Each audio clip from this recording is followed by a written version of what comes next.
Halo semuanya, selamat datang kembali di Aroro TV dan terima kasih sudah mengklik video ini. Setelah update video tentang kisah hidup Avatar Kyoshi, kami lihat masih banyak kawan-kawan yang kebingungan dengan karakter Jianzhu. Yang mulanya sahabat Avatar Kuruk, kenapa di cerita Avatar Kyoshi malah menjadi jahat dan menjadi villain utama khususnya di novel Rise of Kyoshi. Untuk itu kami sepakat untuk membuatkan video khusus tentang Jianzhu agar menjawab alasan mengapa karakter satu ini beralih ke jalan yang salah, motif serta obsesinya terhadap sang avatar. Silahkan klik like, subscribe, dan nyalakan notifikasinya terlebih dahulu karena kita akan memulai pembahasan kisah hidup Jianzhu, sahabat Avatar Kuruk yang menjadi villain utama Avatar Kyoshi.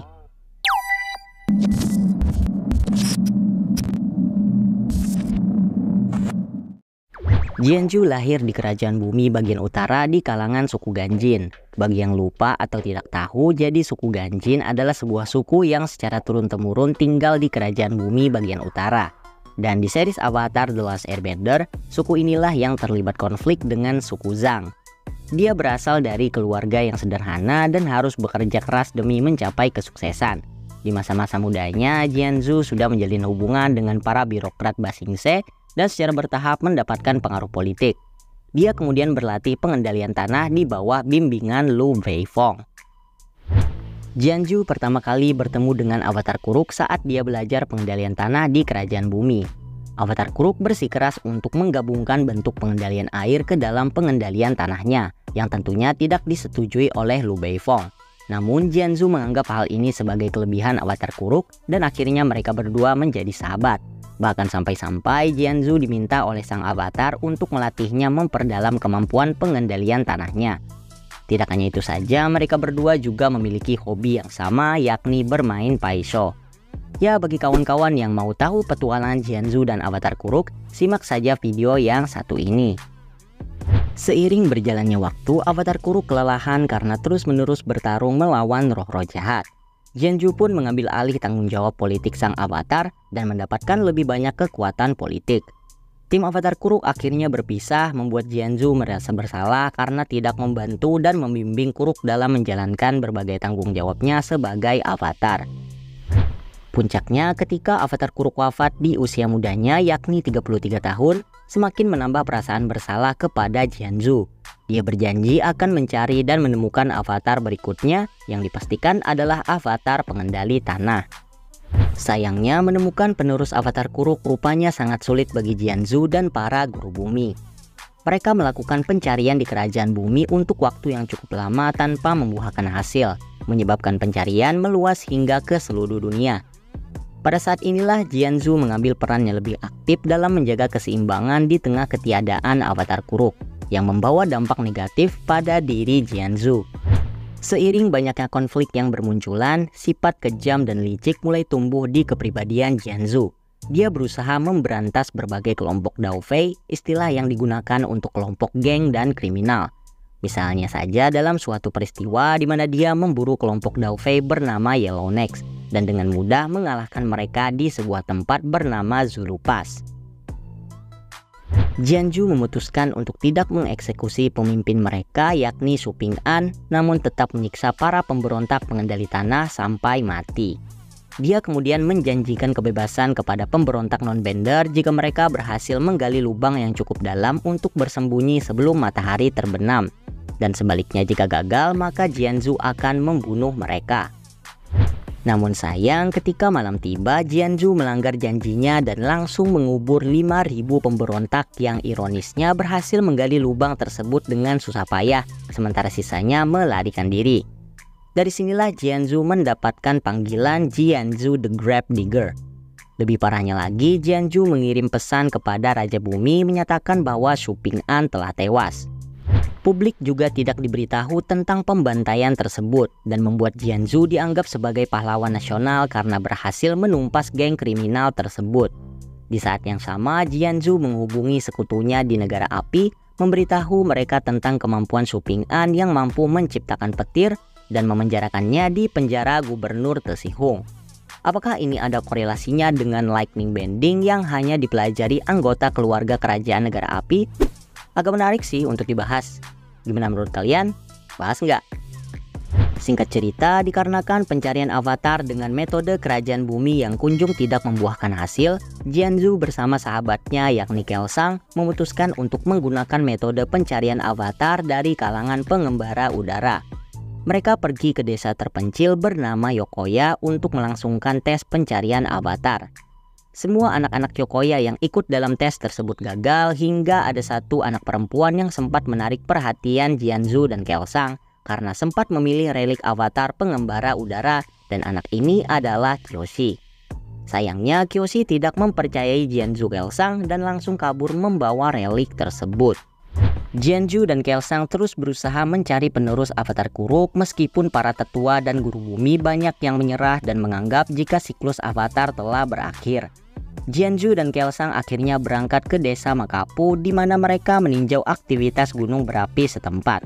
Di hari terakhir perjalanan, mereka berjumpa dengan Yun, anak yatim piatu yang menipu para turis dengan permainan Paisho. Saat mengamati permainannya, Jianzhu menyadari jika Yun menggunakan strategi Paisho yang sama persis dengan avatar Kuruk. Jianzhu menganggap hal ini sebagai pertanda bahwa Yun mungkin adalah reinkarnasi avatar Kuruk.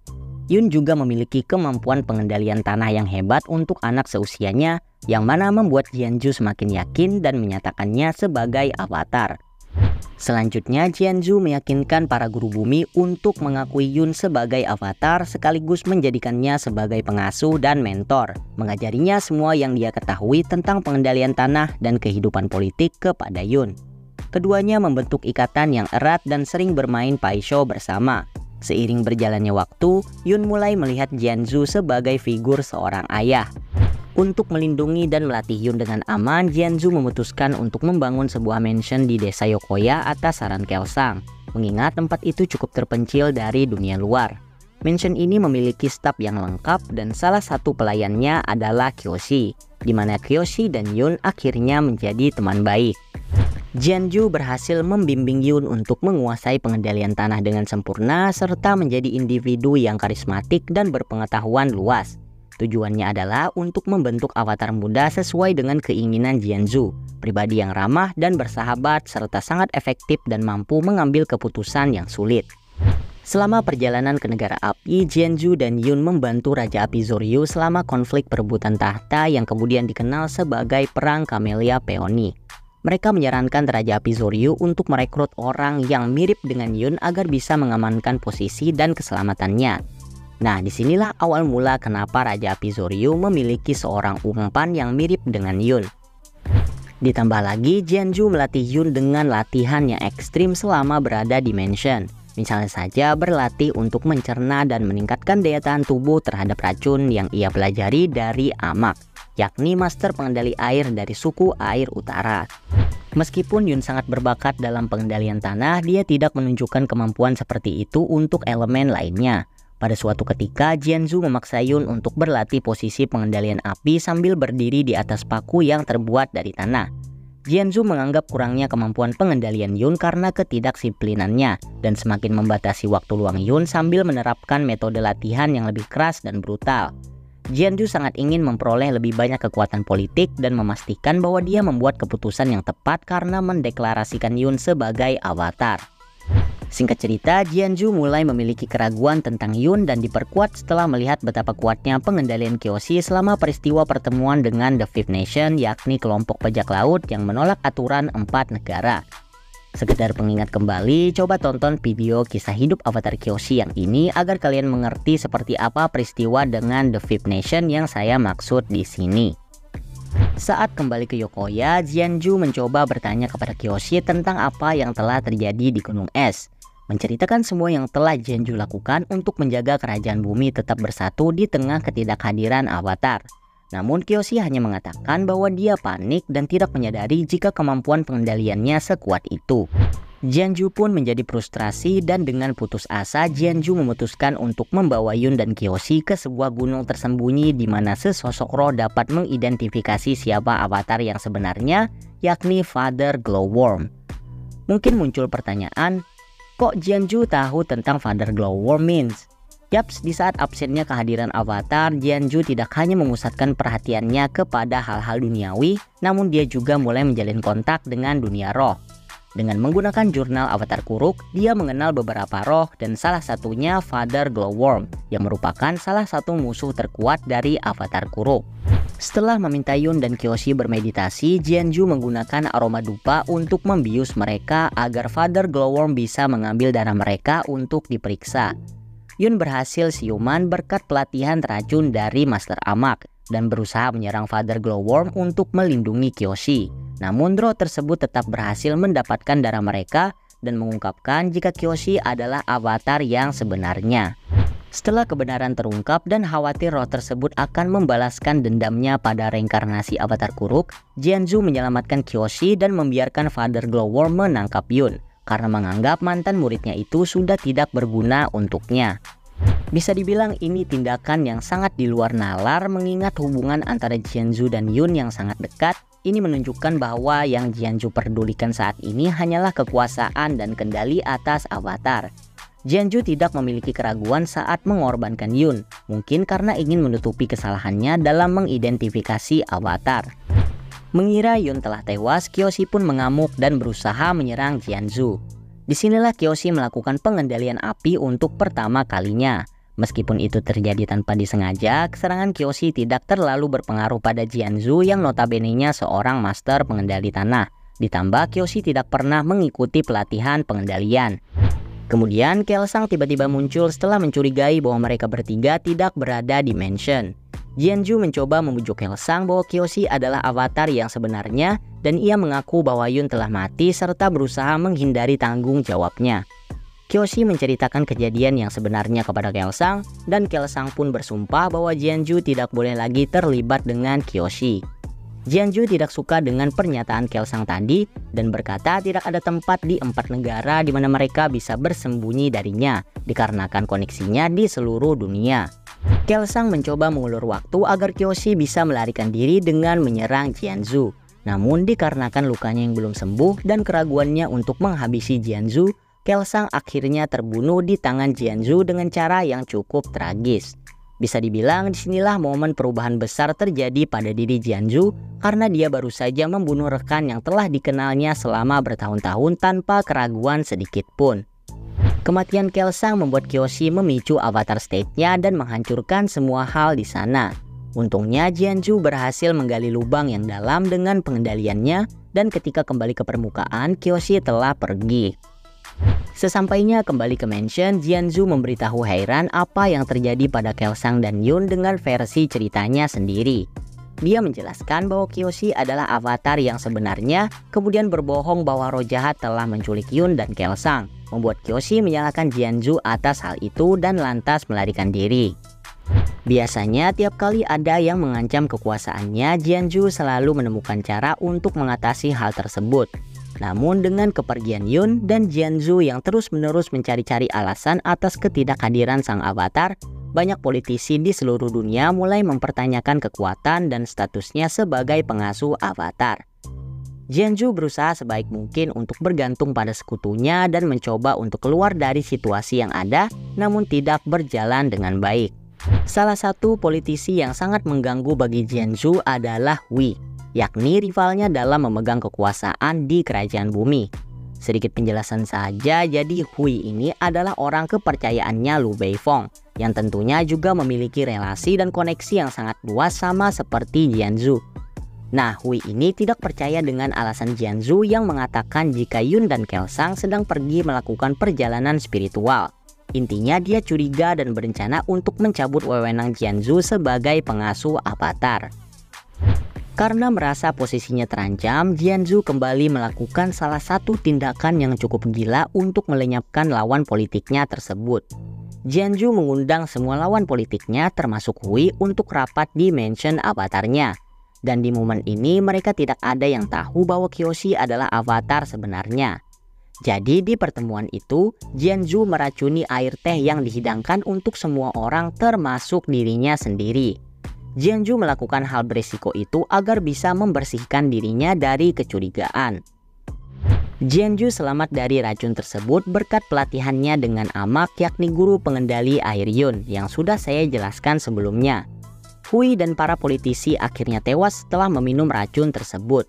Heiran juga ikut keracunan dan selamat meskipun kondisinya jauh lebih parah dari Jianzhu. Hal ini menunjukkan betapa rusak dan hausnya Jianzhu akan kekuasaan, sampai-sampai mempertaruhkan nyawanya sendiri dengan meracuni dirinya hanya untuk menyingkirkan sekelompok orang yang menentangnya. Sekarang yang dipikirkan oleh Jianzhu hanyalah memburu Kyoshi dan memaksanya untuk menuruti dia sebagai pengasuh barunya. Jianzhu mengandalkan pengaruhnya yang besar di seluruh dunia untuk memburu Kyoshi. Misalnya saja Jianzhu meminjam Shirshu untuk melacak keberadaan Kyoshi. Meskipun cara ini sempat gagal, Jianzhu terus mencoba dan akhirnya bisa menemukan Kyoshi sekaligus melumpuhkan sang avatar beserta teman-temannya menggunakan anak panah yang sudah dilumuri air liur Shirshu. Dalam peristiwa ini, Jianzhu berhasil menculik Ranggi dan membuat Lek tewas dikarenakan bocah malang ini ternyata alergi terhadap racun Shirshu. Jianzhu kemudian mengirim surat kepada Kyoshi meminta sang avatar untuk pergi ke desa Qinzhou sendirian. Jianzhu sengaja menyelipkan rambut Ranggi untuk memancing emosi Kyoshi. Singkat cerita, Kyoshi menemui Jianzhu di sebuah kedai teh yang berada di desa Qinzhou, wilayah kediaman Clan Jin. Di sana, Jianzhu mengancam Kyoshi untuk ikut bersamanya dan berkata akan membunuh semua orang di kedai tersebut jika dia menolak. Kyoshi mencoba untuk membunuh Jianzhu, namun pertarungan mereka bisa dibilang menghadapi kebuntuan. Karena yang satu ingin meruntuhkan bangunan dan yang satunya menahan bangunan tersebut agar tidak rubuh. Dan tiba-tiba saja entah dari mana, Yun kembali dari kematian dan memasuki kedai teh tersebut dengan tampilan yang berbeda. Dia seakan dirasuki oleh roh Father Glowworm dan akhirnya membunuh Jianzhu menggunakan pengendalian tanah dengan menusukkan pecahan batu ke dadanya. Yun secara misterius langsung pergi dan Kyoshi menyelamatkan semua orang di dalam kedai teh tersebut. Hausnya akan kekuasaan membuat Jianzhu melakukan serangkaian kejahatan, mulai dari membantai kelompok Dao Fei, mengorbankan Yun, meracun semua lawan politiknya, dan terus-menerus memburu serta mengancam nyawa avatar Kyoshi. Jianzhu sangat percaya pada peran avatar di dunia, dan inilah yang membuatnya sangat terobsesi dengan avatar. Jianzhu menyalahkan dirinya sendiri atas kegagalan avatar Kuruk dan memendam rasa bersalah selama bertahun-tahun. Perasaan inilah yang sedikit banyaknya mempengaruhi kepribadian Jianzhu, menjadikannya semakin kejam, brutal, dan tanpa belas kasih. Tindakan jahatnya ini semakin menjadi-jadi ketika ia mendapatkan lebih banyak kekuasaan dan kendali atas dunia, membuatnya menghalalkan segala cara hingga kehilangan akal sehatnya agar bisa mempertahankan status politiknya. Namun ada beberapa tindakan positif yang dilakukan oleh villain satu ini, yakni menjelang akhir hayatnya, melihat kemungkinan bahwa dia mungkin saja gagal memaksa Kyoshi untuk menyerah, Jianzhu ternyata mengubah surat wasiatnya sebelum konflik terakhirnya di desa Qinzhou dan mengirimkan salinannya yang disegel kepada orang-orang penting di kerajaan bumi. Dalam surat wasiatnya itu, Jianzhu bertanggung jawab atas semua kesalahan karena telah salah mengidentifikasi avatar dan mengonfirmasi status Kyoshi sebagai avatar yang sebenarnya. Selain itu, dia menyatakan bahwa Yun telah mati dan mewariskan semua kekayaan dan tanahnya kepada Kyoshi. Selama tahun berikutnya, jurnal Jianzhu diambil dan dipelajari oleh avatar Kyoshi sebagai pedoman untuk menjalankan tugasnya lebih efektif, karena merasa bahwa Jianzhu adalah satu-satunya sosok yang mampu memimpin kerajaan bumi. Ajaran-ajarannya kemudian mempengaruhinya terlepas dari pengaruhnya secara tidak langsung sebagai seorang avatar. Ya, bisa disimpulkan meskipun telah tiada, Jianzhu masih terus bisa memberikan pengaruhnya kepada avatar Kyoshi. So, itu dia tadi kisah hidup dari Jianzhu, sahabat avatar Kuruk yang menjadi villain utama avatar Kyoshi. Silahkan komen-komen video apa lagi nih yang mau kita bahas. Jangan lupa klik like, subscribe, dan nyalakan tombol notifikasi kalian.